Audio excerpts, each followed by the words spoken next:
Hola a todos, el día de hoy vamos a hacer un pequeño repaso de lectura. Es un tema muy importante que viene en muchos exámenes, pero vamos a usar una técnica de lectura diferente, algo que ya hemos explicado en videos anteriores. Vamos a trabajarlo con un solo texto, pero vamos a trabajarlo bien, para que se entienda un poco más este método de lectura. La técnica de lectura tradicional es simplemente empezar a leer de corrido. Digamos, hay personas que empiezan desde acá, desde el inicio, empiezo a leer así, obviamente de izquierda a derecha, y vamos, ¿no es cierto?, leyendo línea por línea y así. Incluso hay alumnos que hacen esto, que van y subrayan esta palabra y esta, y no sé, otra palabra. Y si ustedes revisan un examen de admisión de una persona que ya ha postulado antes, digamos, verán que en los textos encuentran así muchos garabatos por aquí, por allá, está subrayado, esto está señalado por aquí, esto por acá, por allá, pero el resultado no ingresó. O el otro resultado, que simplemente perdió mucho tiempo. Claro, lo que pasa es que una cosa es la técnica del subrayado, que eso se explica ya desde colegio, y tiene una función, es subrayar información importante. Ahora, en el caso de un examen de admisión, es diferente. También en la universidad, digamos, obviamente van a usar la técnica del subrayado, pero van a usar un resaltador o subrayar la información más importante que necesitan, digamos, para ese trabajo de investigación en la universidad. Ahora, en el caso de un examen de ingreso para una universidad, recuerden que es un nivel preuniversitario, es decir, antes de la universidad, están en ese camino previo a la universidad. Entonces hay que ser muy prácticos en ese sentido, porque ese examen de admisión es un filtro simplemente para poder ingresar a la universidad. Está este texto y hay preguntas, y ¿qué hay que hacer? Simplemente acertar a las preguntas y se acabó. Ese examen no está midiendo específicamente si el alumno tiene un nivel de lectura muy alto o no. Simplemente es un poco mecánico, quiere las respuestas y punto, se acabó. En la universidad es muy diferente, porque no habrán preguntas con claves, sino simplemente ya directamente es comentarios, es un nivel de lectura ya mucho más amplio y más exigente, digamos, ¿no? Acá es algo básico. Entonces, esta técnica, digamos, estos garabatos que a veces se encuentran en los exámenes de algunos alumnos de colegio, tal vez, o que ya han dado un examen de ingreso a una universidad, simplemente está muy mal, o mejor dicho, está mal aplicado. Esa es la palabra exacta, mal aplicada la técnica del resaltar ideas, ¿no? La técnica de subrayado. Algo diferente es que simplemente nosotros lo primero que hacemos, no leemos el texto. Vamos a empezar de eso. Nosotros lo que hacemos es leer las preguntas, pero ninguna clave. ¿Y por qué vamos a leer las preguntas? Porque las preguntas son informaciones que se han sacado del texto, es decir, están conectadas con el texto, son informaciones que están conectadas con el texto. Y al leer las preguntas, sin leer el texto, obviamente yo también estoy leyendo ya información que proviene del texto, es decir, me va a dar una idea, pero muy general, de lo que trata el texto que voy a leer. Entonces, nosotros, por ejemplo, la primera pregunta nos dice, bueno, el texto trata principalmente sobre, no leo ninguna alternativa. Yo leo y analizo la pregunta. Cuando me dice el texto trata principalmente, me están pidiendo acá el famoso tema central. Y para hallar el tema es el sujeto de todo el texto. De aquí me hablan de manera general en todo el texto, y principalmente me están diciendo el tema central. Tengo que precisar un poco sobre este sujeto del cual me hablan en todo el texto. Entonces obviamente para eso puedo dar una lectura muy general del texto, o simplemente con las preguntas voy teniendo una idea de qué va a tratar el texto. Entonces yo ya sé que esta pregunta es muy general, entonces voy a la siguiente pregunta. Vamos con la siguiente pregunta. Me dice, ¿el término profesa se puede reemplazar? Bueno, simplemente me están diciendo qué significa esta palabra, qué significado tiene en el texto. Yo tengo que buscarla. Yo no tengo que leer todo el texto, simplemente ubicar esta palabra. y hallar el significado. Bueno, hasta ahí no me ha aportado mucha información, digamos, pero hay que seguir leyendo las preguntas. Tercera pregunta, ¿resulta incompatible, es decir, lo incorrecto con respecto al texto? ¿Qué es incorrecto? Que la gran pasión por los ideales. Ajá, acá ya me aportó la información, los ideales. Entonces, en una parte del texto, o no sé si en todo el texto, me va a hablar sobre los ideales. Ya eso, ya estoy ubicando un poco el sujeto de todo el texto. Voy con la siguiente pregunta. Vean ustedes que no estamos leyendo ninguna alternativa. Y esto lo estamos explicando poco a poco y lento, obviamente para que el alumno entienda. Con la práctica esto lo van a hacer rápido. Este texto tienen que dar a la respuesta, llegar en promedio en 5 minutos, no más. Pero como les vuelvo a repetir, todo es práctica, poco a poco. Vamos con la siguiente pregunta. Nos dice, se desprende del texto que el idealista se define por su... Ajá. Otra vez se repite la información el idealista. Entonces ya yo me voy dando cuenta que hay como dos preguntas que me están hablando sobre el idealista. Entonces el texto obviamente va a hablar sobre el idealista. Es el sujeto de todo el texto, pero hay que precisar qué se dice del idealista, ¿no es cierto? Y vean ustedes, vamos con la última pregunta. Dice, si un científico lograra hacer un descubrimiento muy útil sobre la base de un trabajo meticuloso, interesado, paciente y mecanizado, etcétera. Bueno, lo que pasa es que esta información, toda esta información puede ser una información verdadera o falsa de acuerdo al texto, o puede ser un ejemplo del texto. Bueno, entonces para eso obviamente hay que analizar bien el texto, ¿no? Pero ya van dos preguntas que se repite la información idealista e idealista. Entonces el texto me tiene que dar sobre el idealista, pero no sabemos qué. Entonces vamos a simplemente a retroceder nosotros. Y por ejemplo nos dice sobre el idealista. Bueno, nosotros acá, por ejemplo, vamos acá a leer el texto. Dice, todo idealista, acá nos dice todo idealista es exagerado, necesita serlo. Correcto. Y debe ser candente su idioma, como si desbordara la personalidad sobre lo impersonal. Simplemente está reforzando la idea de que el idealista, y no dice todo, absolutamente todo idealista, tiene que ser, ¿qué cosa? Exagerado.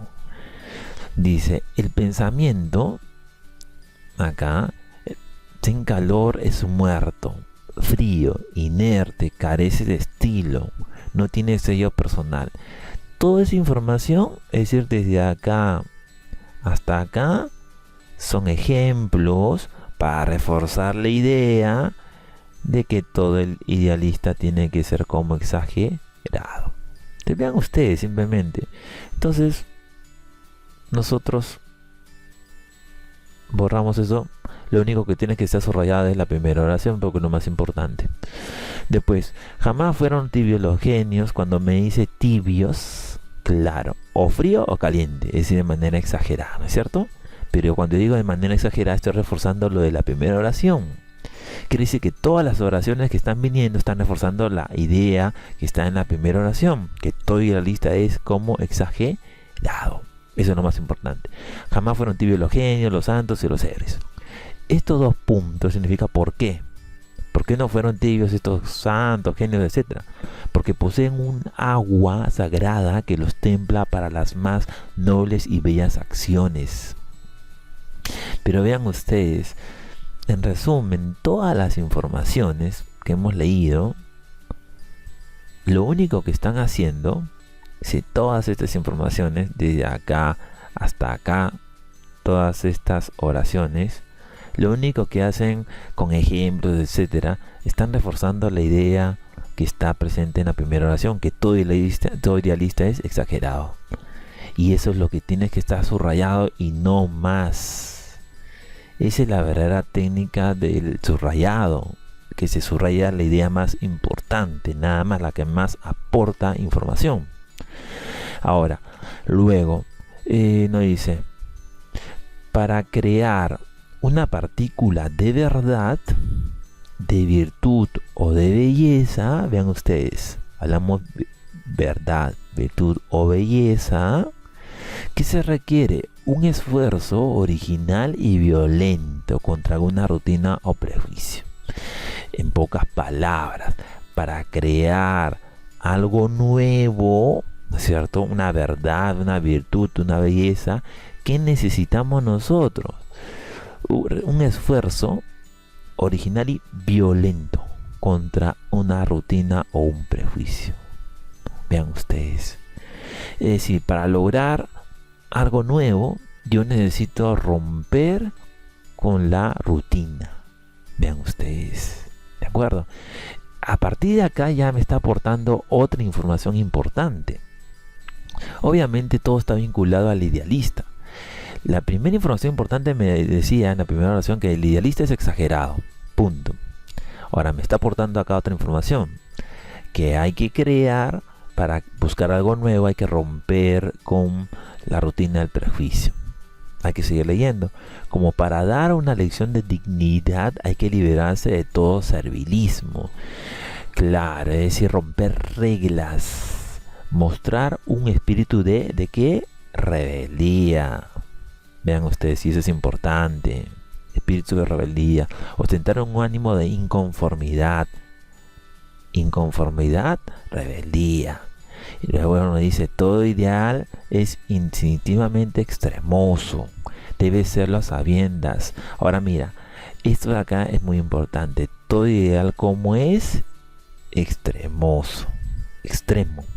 ¿Qué quiere decir? Me está reforzando la idea de que todo idealista tiene que ser exagerado, y cuando es extremo hay un espíritu de rebeldía, y ese espíritu de rebeldía es porque hay inconformidad. Entonces, ¿nosotros qué hacemos acá? Simplemente vamos borrando esto y vean ustedes lo que hemos subrayado. Esas frases, esas ideas son muy importantes. Hay que seguir leyendo. Si es menester, pues pronto se rebaja a refractarse en la mediocridad de los demás. Ahora, frente a los hipócritas, es decir, las personas que mienten con viles objetivos, la exageración de los idealistas es verdad apasionada. Vean ustedes, esto es importante, ¿no es cierto? Lo que nos dice acá, una verdad apasionada. ¿De quién? De los idealistas, la exageración de los idealistas. Ahora, la pasión en su atributo necesario, aun cuando parezca desvinculada de la verdad, lleva a la hipérbole. ¿Qué es hipérbole? Exageración, al error mismo. Quiere decir que en esa exageración el idealista puede equivocarse. Puede. Pero nunca se funda en ¿qué? En la mentira. Una cosa es el error y otra cosa es la mentira. Quiere decir que el idealista jamás se está fundando en una mentira. Puede equivocarse, ¿verdad? Pero no en una mentira. Después nos dice, ningún ideal es falso para quien lo profesa. Vean ustedes acá. Esta información es muy importante. Que ningún ideal es justamente falso para quien lo profesa. Lo cree verdadero y lucha de nuevamente para cristalizar su avenimiento con fe y con desinterés. El sabio busca la verdad por buscarla y goza arrancando a la naturaleza secreto para él inútiles o peligrosos. Y el artista busca también la suya, es decir, su verdad, porque la belleza es una verdad animada por la imaginación, más por la experiencia. Y el moralista persigue el bien, que es una recta lealtad a la conducta para consigo mismo y para los demás. Tener un ideal es servir su propia verdad siempre. Bueno, en pocas palabras, acá lo más importante, la información que digamos que más nos interesa es lo primero, que todo idealista es exagerado. Ahora, que para lograr una virtud, una verdad o una belleza hay que tener un espíritu de rebeldía, y para obviamente estar inconforme con algo, y luego de eso nosotros decimos que el idealista es justamente tiene una verdad apasionada, y que ningún ideal obviamente es falso para quien lo profesa, en el caso del idealista. Y vean ustedes, entonces, en pocas palabras, ¿dónde está la idea más importante de todo el texto? Vean ustedes, nos dice, todo ideal es exagerado. Ahí está, todo ideal es exagerado. en la primera oración. Y luego se ha desarrollado, se ha aportado otras informaciones que están subrayadas. Ahora, vean ustedes, todo lo que hemos subrayado es poco, pero tenemos lo más importante de todo el texto. Prácticamente hemos desmenuzado el texto, hemos desarmado el texto y lo hemos vuelto a armar. Es decir, que hemos entendido, hemos comprendido lo que nos dice justamente el texto. Y eso se llama lectura crítica. Ustedes lo van a lograr simplemente con la práctica y leyendo obviamente más textos críticos. Ahora, nosotros vamos simplemente con las preguntas, porque ya prácticamente todo ya está hecho. Y recuerden acá, si tenemos memoria, había una pregunta, creo que era la pregunta número 1, que nos decía, ¿de qué trata el texto? La exageración del idealista. Punto. Y después, nos decía la pregunta 2, ¿qué significa la palabra profesa? Acá está. Ven ustedes, profesa. Y hay que leer esta información. Ningún ideal es falso para quien lo profesa. Profesa. ¿Qué sentido tendría entonces la palabra profesa?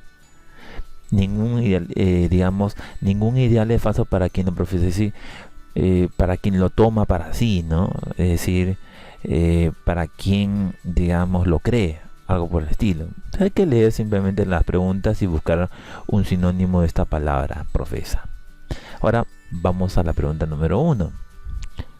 Regresemos, digamos, ¿no? Lo hemos dicho. Ahí está la pregunta 1. El texto trata principalmente sobre la pasión del sabio. ¿Hemos hablado del sabio o del idealista? Idealista se va. La vitalidad de los ideales de moralista. Ideales. Moralista, no. Aquí estamos hablando, recuerden ustedes, idealista y exagerado. El temperamento exagerado del idealista. Ajá. Exagerado, idealista. Esa es. Los ideales, artista y belleza, no. El estilo incandescente de los santos. ¿Santos? No. La respuesta es la letra C. El temperamento exagerado del idealista. Vamos con la siguiente pregunta. Nosotros, la siguiente pregunta, la pregunta número 2. El término profesa se puede reemplazar. Y recuerden ustedes que lo hemos mencionado. Eso está acá. Ningún ideal es falso para quien lo profesa. Para quien lo que asume. La letra E. Ningún ideal es falso para quien lo asume. Vean ustedes, es como un sinónimo nada más. Ahora, vamos con la siguiente pregunta. Nos dice, resulta incompatible, es decir, algo incorrecto, sostener que la gran pasión por los ideales, es decir, los idealistas, vamos a ver, garantiza la infabilidad. ¿Qué es infabilidad? Que no puede equivocarse. Ahora, una pregunta. ¿El idealista puede equivocarse? Sí. ¿Pero puede mentir? No. Pero sí puede equivocarse. Eso lo hemos leído hace poco y lo hemos explicado. Entonces, esta información que dice que encima garantiza que nunca puede equivocarse es incorrecto. Y eso es lo incompatible. Vamos a seguir leyendo. La alternativa B conduce a la gran exageración.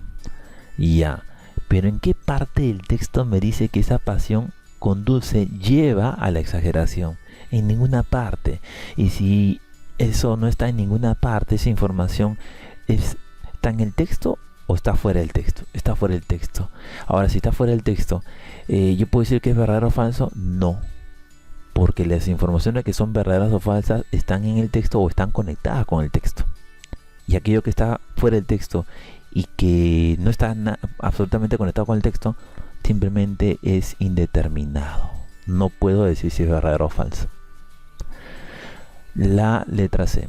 Nunca se basa en la mentira. La pasión de los ideales, claro, eso sí lo dice el texto. Esto sí es verdadero. En la mentira.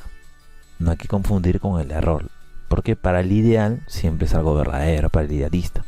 Tiene un sello personal. Un sello personal. El texto no lo dice. Podría deducirse tampoco, porque no hay una información que me permita decir que gracias a esta pasión de los idealistas hay un sello personal, es decir, otra vez una información indeterminada. Enfrenta los peligros con brío. ¿Qué es brío? Un ánimo. Y eso tampoco lo dice el texto. Y encima dice peligros. Entonces, otra forma de llegar a una respuesta es con la técnica del descarte de claves. Una información que es indeterminada nunca puede ser respuesta en ningún texto, es decir, esa es la primera que pueden descartar. Y acá un alumno simplemente puede marcar la letra C, pero ahí se equivoca porque no lee bien la pregunta. La pregunta me está diciendo lo incorrecto, no me está preguntando lo correcto. Incorrecto. La alternativa A es la respuesta. Vamos con la otra pregunta, la número 4. Se desprende del texto que el idealista se define por su... Pero si el idealista siempre dice la verdad y no es hipócrita, porque eso lo dice el texto, y si no es hipócrita, ¿qué cosa es entonces? Un honesto, porque dice la verdad. Ya está. Ahora vamos a la siguiente pregunta. Y es la última. Nos dice un ejemplo. Sí, esta es una condición. ¿Correcto? ¿Cuál es la condición? Un ejemplo. Si un científico lograra hacer un descubrimiento muy útil, hasta ahí bien, sobre la base de un trabajo meticuloso, interesado, paciente y qué más, esto de acá. Mecanizado. Y cuando dice mecanizado, se refiere que está trabajando, vamos a ponerlo un poco así con amarillo. Mecanizado se refiere a que está trabajando en base a reglas, a normas. Y una pregunta: si estamos hablando en todo el texto sobre el idealista, ¿el idealista se basa en reglas o rompe reglas? El texto dice que rompe reglas. El idealista es exagerado y está inconforme, rompe reglas. Recuerden ustedes que eso es lo que hemos subrayado en una parte del texto. Entonces, esta información que me pone acá en esta pregunta es una información que va de acuerdo al texto, es decir, o contradice lo que dice el texto. Está contradiciendo, es decir, una información negada. Si la pregunta está negada, ¿cómo tiene que estar la respuesta? También negada. Vean ustedes. Y simplemente leemos. ¿No debería ser considerado como un hombre de ciencia? ¿De ciencia? No. Son para nada. Su obra estaría llena de errores e inexactitudes también. No. Su trabajo debería considerarse como una obra genial. Pero si es un trabajo mecanizado, no.